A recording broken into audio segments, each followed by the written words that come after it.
So good morning, everyone, and welcome. I feel like my smile's coming back a little stronger, but it's still a mixed blessing to say good morning to everyone on a Friday morning. That when we started this on October the 13th, we never envisaged we'd be going into 2024, much as we knew this was not going to be something that was solved quickly.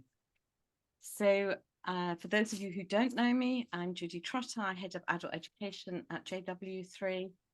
And I thank you all for joining us this morning and all the other mornings that you have been with us so that we can connect together and connect with Israel, which proved to be so important, as we discovered in that week after October the 7th and ongoingly. Especially grateful, of course, for our presenter joining us this morning. David is actually new to me. He was introduced and recommended by one of our regular attendees. So Andrea, thank you for doing so. And as always, we will take questions. David's happy to take questions if there is time. So do put those in the chat as always so that I have them ready. So this week, we passed the 100th day since the hostages were taken. And with the continued sirens and attacks this week, such as Renana, and even in Jerusalem, it's definitely not been an easy week any more than any of the previous ones have been. So David, and I hope I'm going to pronounce this right because I forgot to check with you, but David Patrikarakos is an author, a journalist, and a war correspondent. When I asked where he was based, his reply was usually on planes, and I was a bit sad that marketing decided that wasn't a bit lighthearted maybe for the website, but it's an important point to make because obviously we're focusing on his time in Israel, but he's also been in all the other trouble spots over the years. So David, it's not an easy task that we're asking of you this morning. So with great thanks, what's uppermost on your mind today and what would you like to share with us? And over to you. Thank you very much, Judy. Thank you for inviting me. I have long been a fan of JW3. You do excellent work for the community. Very pleased to be here, and thank you to all of you who have tuned in. So I guess what I want to do, and what I am going to do, is speak and then take questions if there are any, rather than just monologue at you all for half an hour. So I want to start with, I think, when I went to Israel shortly after October 7th. I couldn't get there. I would have liked to have got there almost immediately, but I was in Ukraine. So it was quite a fraught period going from Ukraine to Israel, then back to Ukraine again. And what happened was I actually sat in that screening of the uncensored footage that the IDF showed. If you remember, there was so much denial, which we'll come to in a minute, denial of the atrocities that were overwhelmingly filmed by the perpetrators. So given the amount of denial that was spewing forth on social media, on Twitter, Instagram, you saw so many of these accounts posting the footage actually triumphantly. And then when international outrage was so much, then backtracking, and the scale of denial has been since quite extraordinary. It is depressing and it is deleterious for the public sphere. But anyway, I digress. So I was in that screening in Tel Aviv, and I just want to talk a bit about what I saw and how I felt. Now, we've all know now what happened on October the 7th, but to see it in its uncensored footage, or almost uncensored, we have to understand lots of things were not shown, particularly around the rapes, things like that. Victims are still alive, so on and so forth.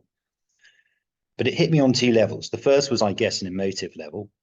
Seeing Hamas terrorists, burst into kibbutzes, seeing them kill fathers as their children were, crying nearby, and then taking the children, dragging them off into vans, seeing, one repeatedly, and I won't be too visceral here, smashing, a worker essentially to death while shouting Allahu Akbar over and over again, was quite something.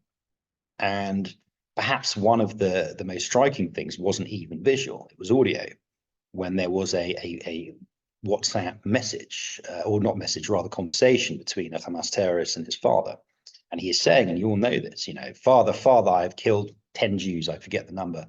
Father, be proud of me, I've killed the Jews, Father, they were screaming. It really is quite extraordinary. Beyond that, we have to look at what was a monumental security failure. You know, the sight of, just as I said, hundreds of these people just walking through roundabouts, walking down streets, driving through cars, almost unopposed, or essentially completely unopposed, except for some sort of small resistance from the kibbutzes itself, was extraordinary. And there must be a post-mortem to come when all of this is done. If we think about the post-mortem, post-1973, post-Yom Kippur War, we need something similar here, because the security failing was even more egregious, in my opinion. The third thing that struck me when we widen out from the emotive is to actually look at how this was done. I call this the gamification of terror, because what I was seeing then, and perhaps you've seen it, perhaps you haven't, are these dash cams. These are body cams on, you know, on Hamas terrorists. So what you see is just the front of them, and it's this gun going around, boom, boom, boom, boom, and it's like a computer game. I'm sure most of you have better things to do with your life than play computer games, but if you've seen them, games like Call of Duty, so on and so forth, it is exactly like that. It is terror as content. It is terror as video game. And this is really interesting, because what I've been pondering on, I mean, you know, my last book was on sort of social media and conflict, and the way that conflict is mediatized. It is way it is broadcast, the way it's transmitted, the way it is consumed. And what we saw here was two things. You know, it was a military operation and it was a media operation. Now, I personally don't think, and I have no idea of knowing this, but I personally don't think that Hamas ever suspected it would be this successful. But it was.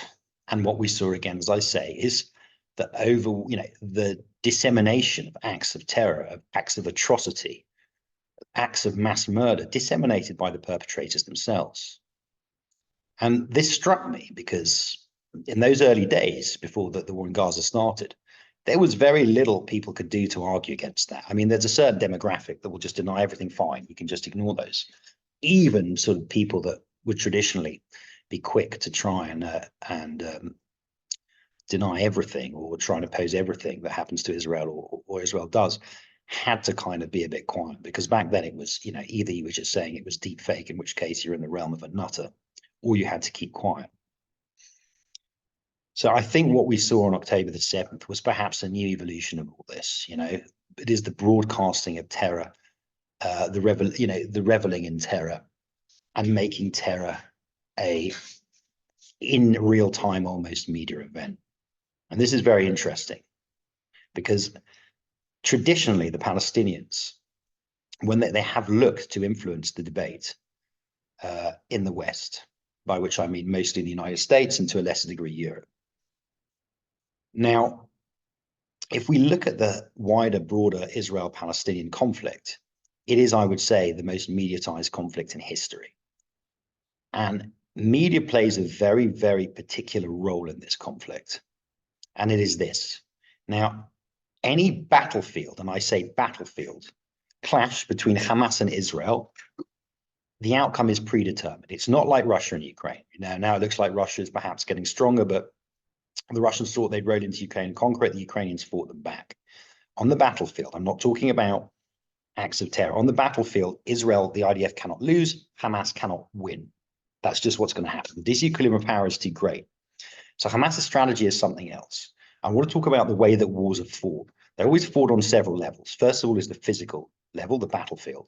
But then you have what we might call, I don't know, the political level, the discursive level.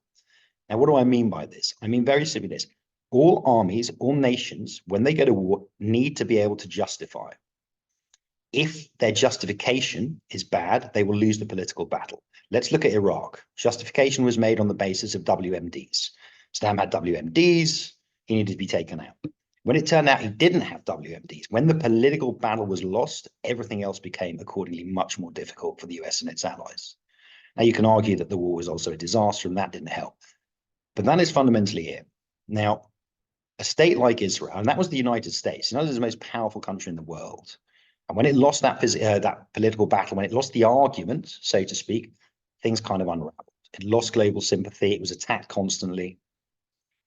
And, you know, Iraq is a disaster. Now, a state like Israel, even if it's a powerful state, is still fundamentally a small state. It does need the support of other countries. It needs the support of the United States and the UN Security Council to veto many of these resolutions. It needs, you know, people to sell it weapons. If Israel loses that political battle, things can get very problematic for it. And this, you see, is in the end, the only card Hamas can ultimately play against Israel.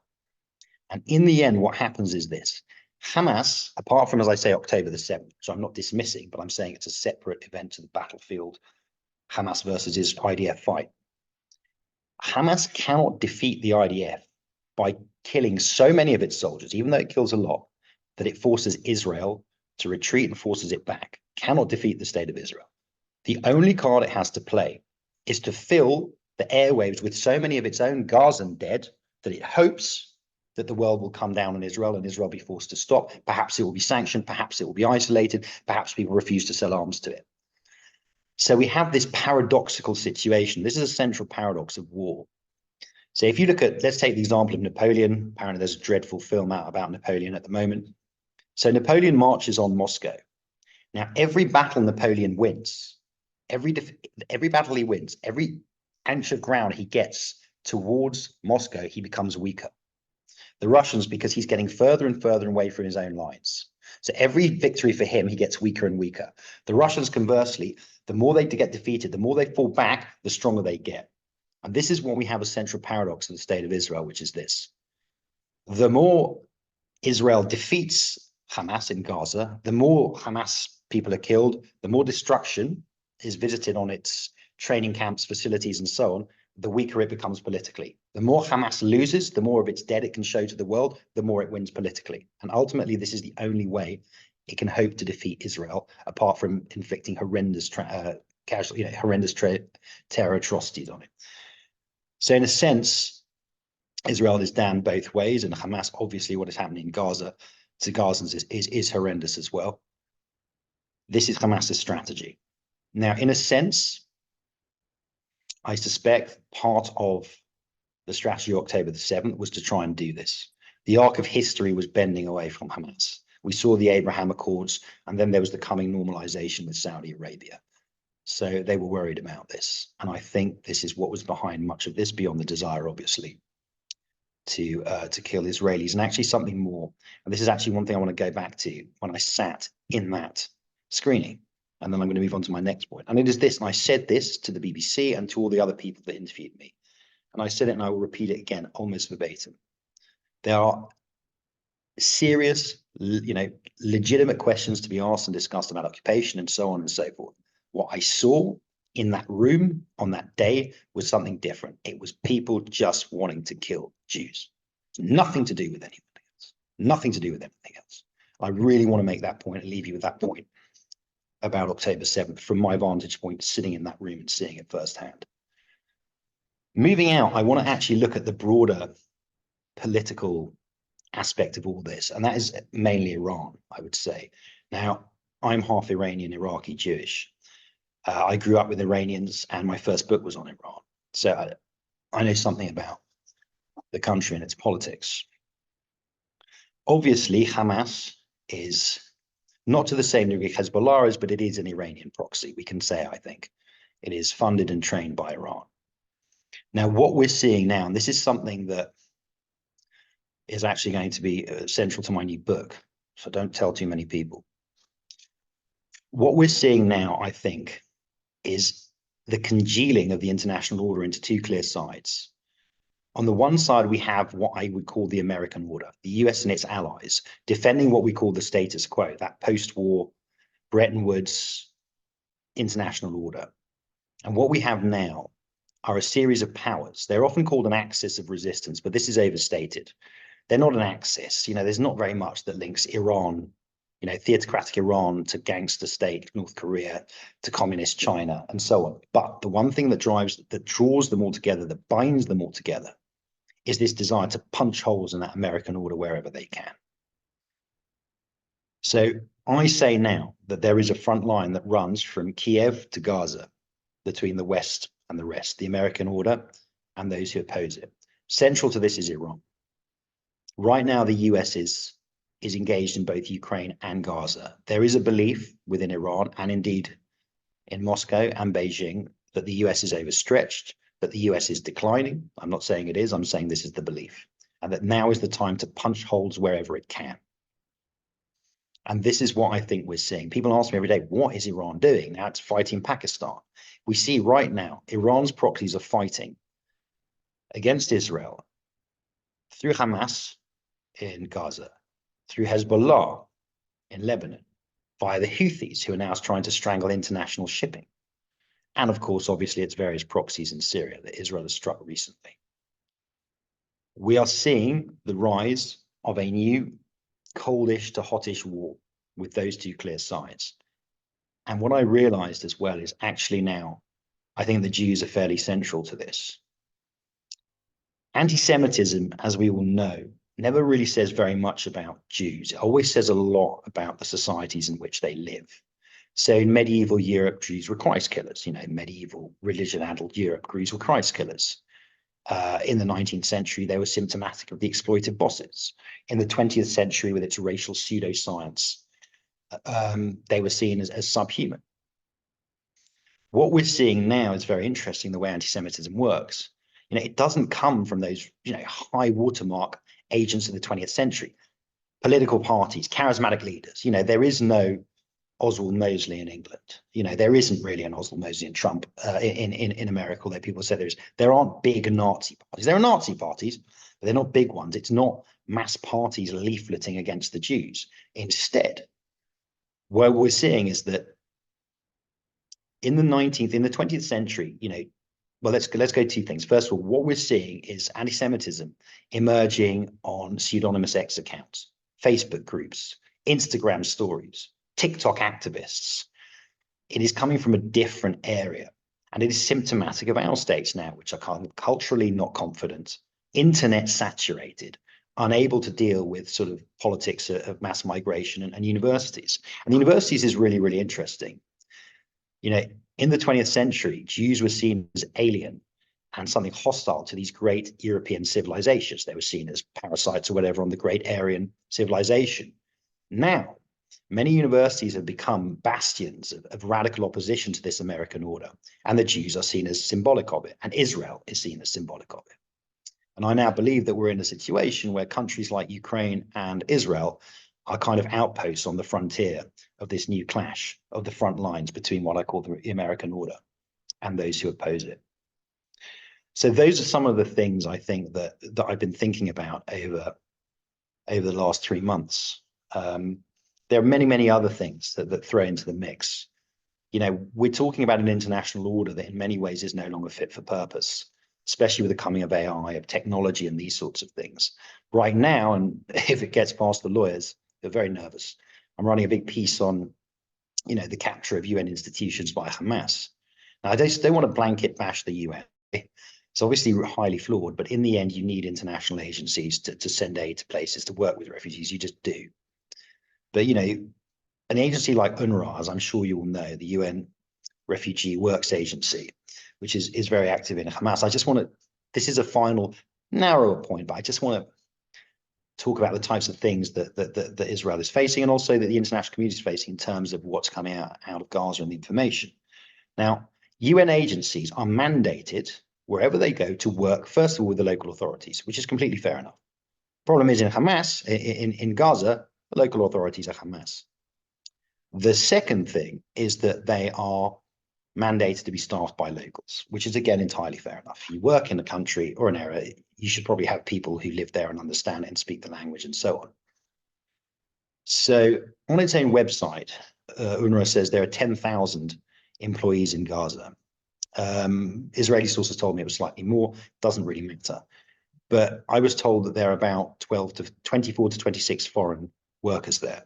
The rest are all Gaza, which is fair enough, but we have to understand that if you have 10,000 employees working on the ground, it's a de facto Palestinian organization. It's UN in name only. And we have to say something else, which is of those 10,000 people, a fair percentage will probably be Hamas. If they aren't, their friends, their relatives, their family will almost certainly be Hamas. Now, this does not mean everything they do and say is wrong or incorrect, but I think it's something that people need to be cognizant of. You know, UNRWA obviously runs hospitals, runs building projects, and it runs schools.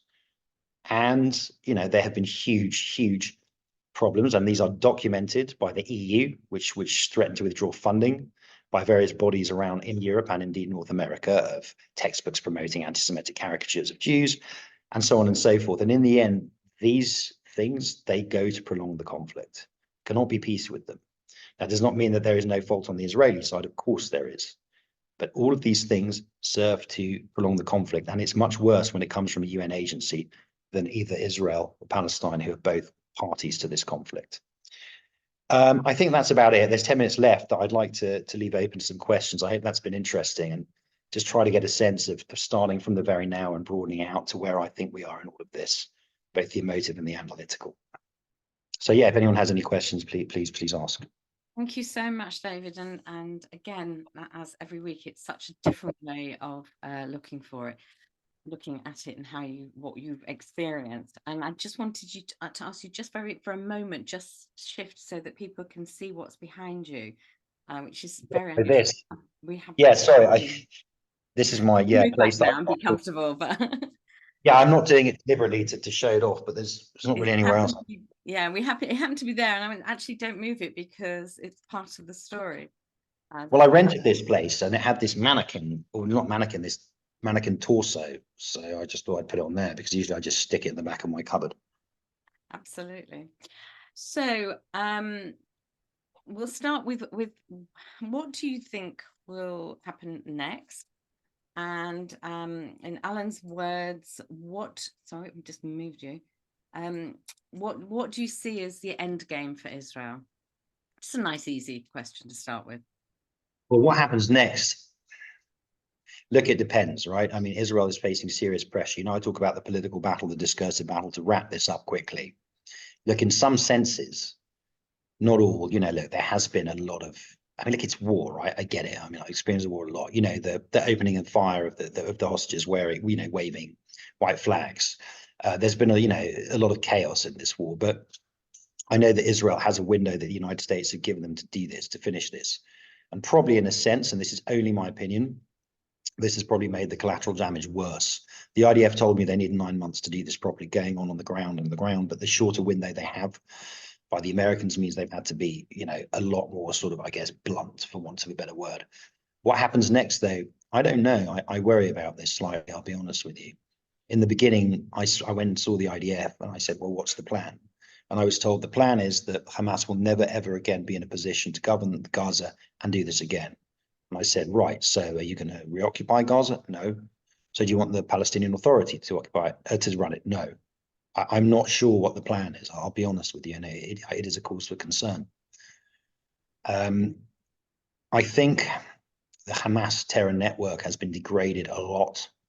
There has been a lot of, there have been a lot of collateral damage. There've been, and it is heartbreaking. And I'm not throat clearing. Look, as someone who, it looks at this analytically, but also has a personal, I mean, I've gone to Israel my whole life. It is very sad, tragedy. People overuse the word, they misuse it, but sometimes it's a situation where there are no good options. My only hope is that when things are really bad, you can kind of continue in them. Sometimes when there's such a terrible crisis, it does force a reset. There will be a post-mortem in Israel about this. And, people will have to pay the price for this absolutely staggering lapse of security. And I'll tell you something I find very interesting. So I wrote this piece once. Israel in much of Western Europe is seen as anathema. It's seen as a sort of colonial state and so on. But I spent a lot of time in Eastern Europe and Ukraine. And there, and I'm not sure people know this, Israel is seen as a model. They love Israel because they think Israel is this small state surrounded by enemies, and they see themselves as small states. I mean, Ukraine's not small, but surrounded by Russia. Zelensky said, we want to have a people's army like Israel. The former President Poroshenko did. They're very pro-Israel there. And I remember October 7th happening, speaking to my Ukrainian friends. They said, we could never believe this could happen. We thought Israel was so smart. We thought, so beyond the horror, beyond the atrocity, the brand of Israel has been damaged so much, the deterrence has been damaged so much. Now, again, looking analytically and leaving aside the horrible human cost, possibly a fair bit of that deterrence has been reestablished, but there have also been costs for it. So my hope is that the crisis was so cataclysmic that we see reform in Israel and we see reform in Gaza. I've been to Gaza. I've been there, a lot of people are suffering. Okay, and it's not their fault. It is just a terrible situation. So to answer your question, what will happen next? I don't know. And I'm not sure people on the ground know either. What do I hope happens next? That the crisis actually turns into something that brings genuine change on both sides. I should have actually said we weren't expecting you to know the answer. It's just interesting to hear what your thoughts are. Of So the course, next question is really, I think is a good one. Has the internet, with all the fake news, TikTok, Islamic webinars, etc., has that made a huge difference to the anti-Israeli propaganda? yes, yes, completely. Look, I say this in my last book, and 30 years ago, 20 years ago, you would have had pro-Israel supporters, pro-Palestinian supporters. They both would have turned on their TV, say they're in London, they would have watched BBC News, say 25 years ago. They'd have seen a conflict, and they would have both watched the same footage, curated by professional editors, reported by professional journalists, and so on and so forth. Now, they would maybe draw their own conclusions from that, but they were watching the same thing. They were in the same reality.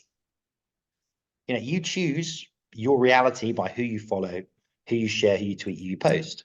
So if you follow the right accounts, you will get one view of the conflict that's completely different from the other.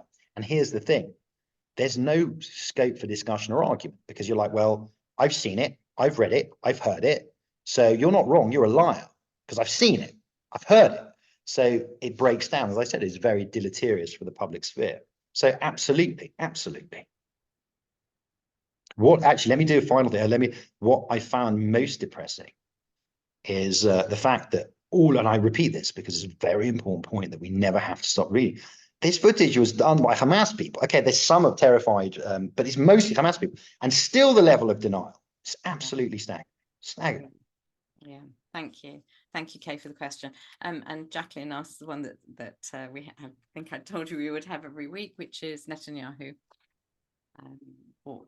There seem to be more calls coming from within Israel right now for an election, which soon will not happen until after there is some, at least, cooling down of all this. But well, you can't run an election in him, we hope.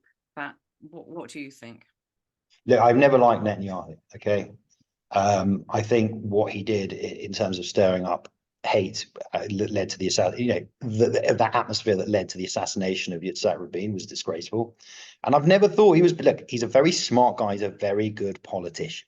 I never thought he was a great leader. His first term was a disaster when he tried to assassinate the guy in Jordan and had to fly the antidote. And the point about Netanyahu is he's never been good on security. Now, my first book was on Iran's nuclear program. Netanyahu was saying he was going to bomb and take out the nuclear, which, by the way, back then they couldn't have done anyway. For 15 years, it's made more progress under his prime ministership than in the previous 30 years put together. Believe me, I wrote the book. I know that.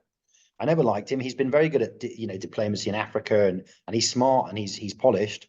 But this is a man that drove the country to the brink with this Supreme Court thing, and then a month ago, like, well, we're getting rid of that. It's not important. It's like, well, you pulled the country apart. The people he brought in to the government are not pleasant people, by their own words. You only have to look at what and they're not good for Israel. They're just not good. He's not good for Israel, and he's going to. Netanyahu is just a 75-year-old man that wants to stay out of jail now. It's just he just wants to stay out of jail. This is my feelings on him. And when I talk about a post-mortem, look. The 73 post-mortem finished Golda Meir. It finished Dayan, although he went on then to negotiate Camp David with the Sadat. It should, by any normal law of political gravity, finish Netanyahu, but I don't know. But if it doesn't, then Israel is in real trouble. Oh, okay. So in that case, my last question has to be, please give us a note of optimism to take into the Shabbat and the week. Yeah, I always give talks and everyone's really depressed by the end of them. Optimism. Look, for all the people that we see in the streets and everything protesting and stuff, don't forget the people that have stood with us, because there are a lot of them. Don't forget that the British government has, the German government has, the American government has, in the face of such pressure. And, I'm in the Middle East right now, and the Abraham Accords will hold, and peace with Saudi Arabia will come, or normalization will come. Not now, but I think it will. So as a general point, all will be well. Thank you. You did that very nicely. I know that's almost one of the hardest things we ask when we're also involved in what's happening in the moment. So thank you for that note. Thank you for having me. The whole half hour was just really wonderful. Thank you, Andrea, for suggesting David. It Thank was you, Andrea. really, really great. Thank you to everyone for coming. Just two quick things that you may not have heard. We have on Monday evening, we have Dan Senor joining us from America. And he's going to be in conversation with Haviv Retigo, who's an amazing journalist as well from the Times of Israel, which we're doing in partnership with the JC. And we also have a course of those of you who are able to get into the building. We have a new course with Toby Green, which started this week on Israel in Change, and Toby is brilliant. He lived in Israel for 17 years, so it's nice to have him back in London and able to join us in the building. David, thank you again so much. I do hope we see each other again, and that when you're in London, you'll let us know so you can come to JW3 and do something in person, but also meet us and see the building again. Thank you. Thank you. Take everyone a really good weekend. Shabbat Shalom. Shabbat Shalom.